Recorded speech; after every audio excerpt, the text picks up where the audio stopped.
Welcome to Lawn and Landscape Radio Network. I'm Guy Cipriano. We're here today with Dr. Nicky Gallagher, Technical Service Manager for Syngenta PPM. Nicky joins us today to talk about mosquitoes. So thanks for joining us, Nicky. Oh, you're welcome. Thanks for having us, Guy.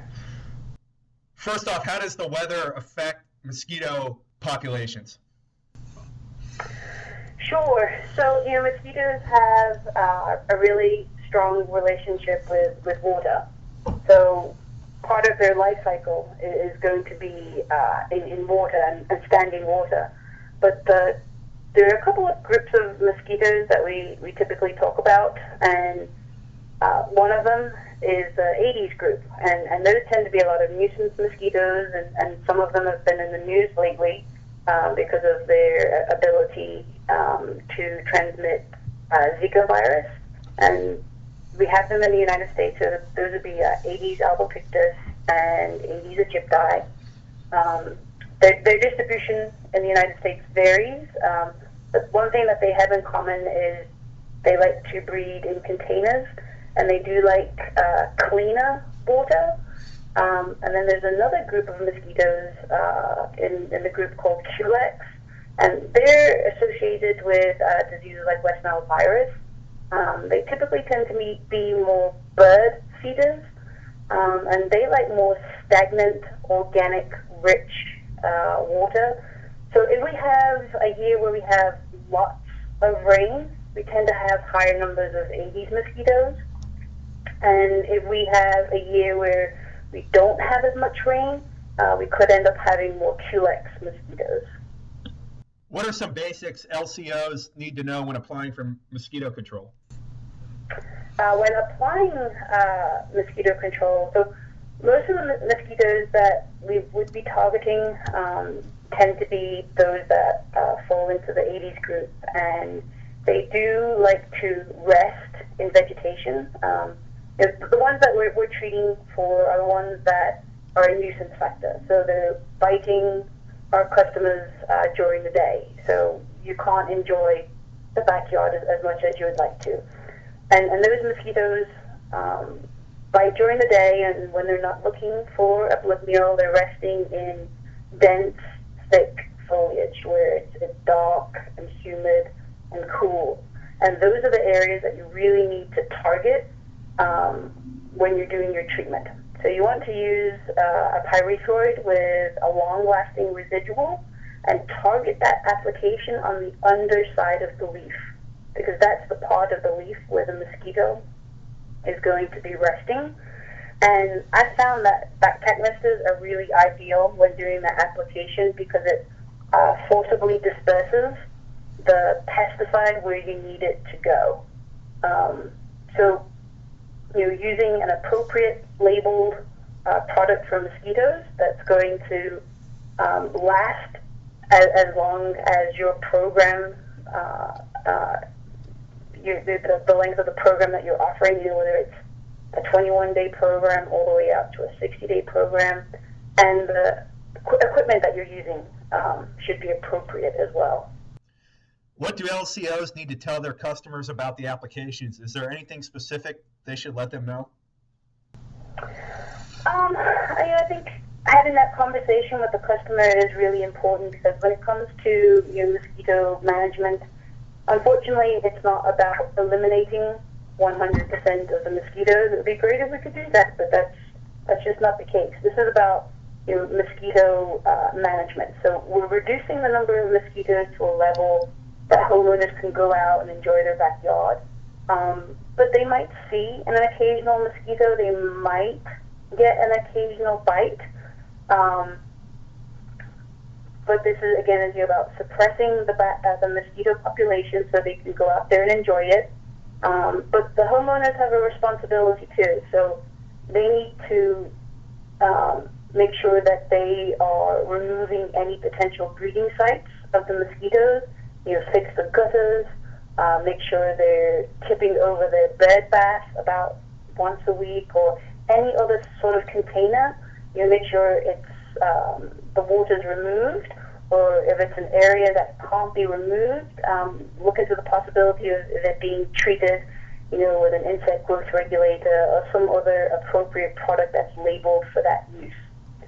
Now, once the application is put out, most people will tell their customers to allow for a drying period.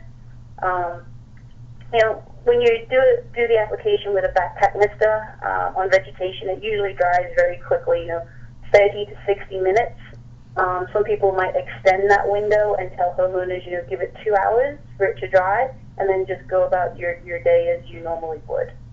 Aside from applying products, what can LCOs do to keep mosquitoes out of their customers' yards?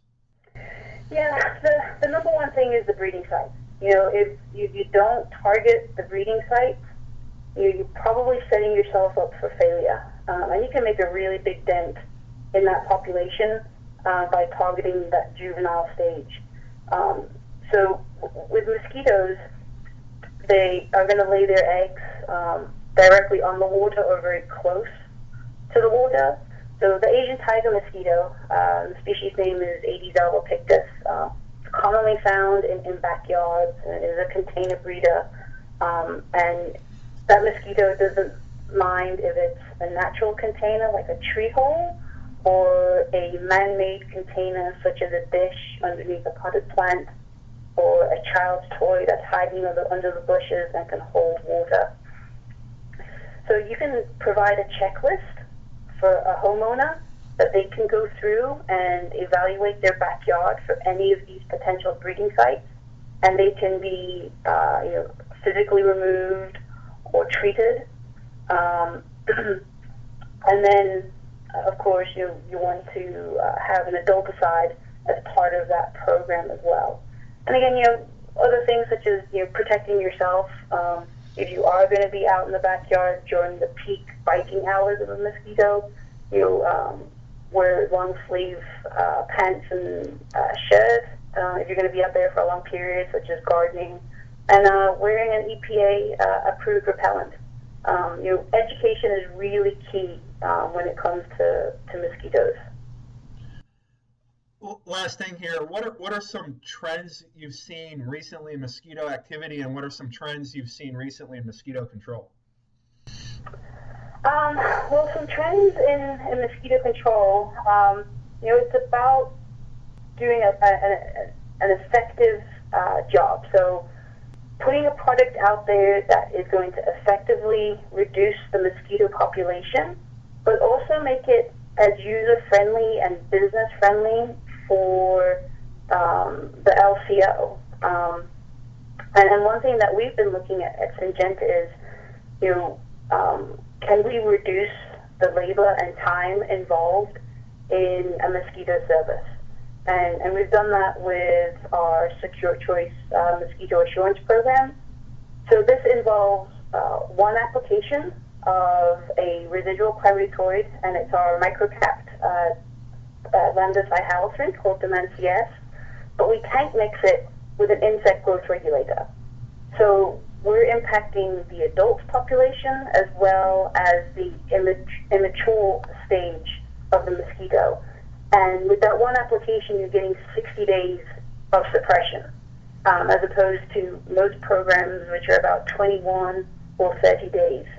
So that opens up possibilities for additional customers or to use that time in other areas of the business. Well, this has been outstanding information. Is there anything else you'd like to add? Anything else that you really feel that LCOs should know about mosquitoes and mosquito control? Just make sure when you're looking up information on mosquitoes that you're going to an accurate source. Your customers might ask a lot of questions about Zika virus just because it's out in the media a lot. And I would recommend, going to the CDC website, and they have a lot of great information on there. We are the bug experts, and we know how to effectively control mosquitoes. But we are not the disease experts, but we know where to direct our customers to get the correct information. So that's, I think, one thing that I would say, and that there are lots of choices out there, but just make sure you're using products that are correctly labeled for mosquito control. Well, that's been outstanding information. Thanks a lot for joining us, Nicky, and we look forward to talking to you again soon.